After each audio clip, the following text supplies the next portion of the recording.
प्रिय विद्यार्थियों, रसायन शास्त्र विभाग, राजकीय महाविद्यालय दौसा से मैं doctor KB. Bansal. BSc part 2 में हम भौतिक रसायन में अध्ययन कर रहे थे रासायनिक साम्य का। उसमें अगला हेडिंग आता है क्लेसियस-क्लेपेरॉन इक्वेशन, क्लेसियस-क्लेपेरॉन समीकरण। ये बहुत ही इम्पोर्टेंट है जो कि सामान्यतः परीक्षा में पूछा जाता है।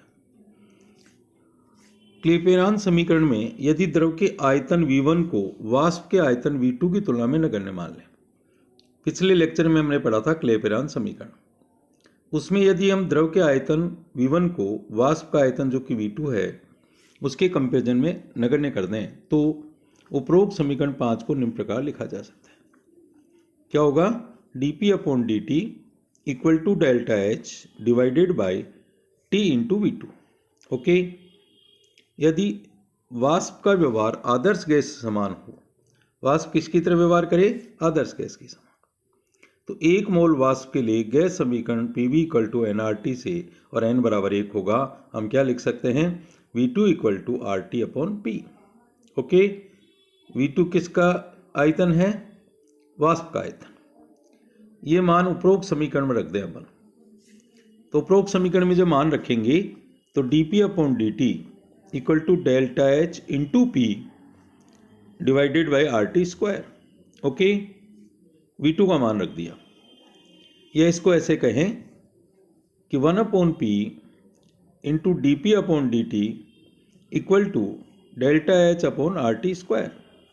ओके, इसमें P को हम नीचे लिया है। क्लियर? किस साइड में? लेफ्ट साइड में।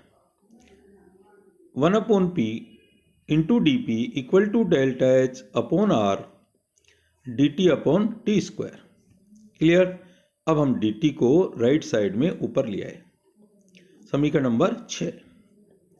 या ऐसा कहें d log P equal to delta H/R dt/t square.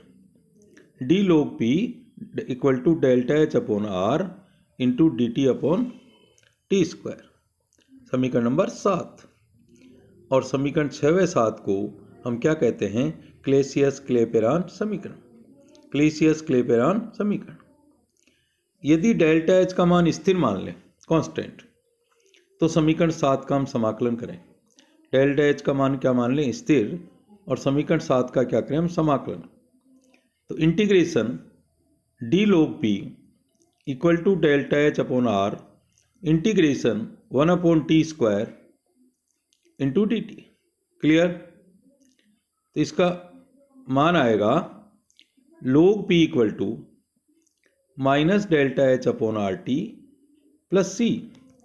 C क्या है? एज यूजुअल समाकलन स्थिरांक।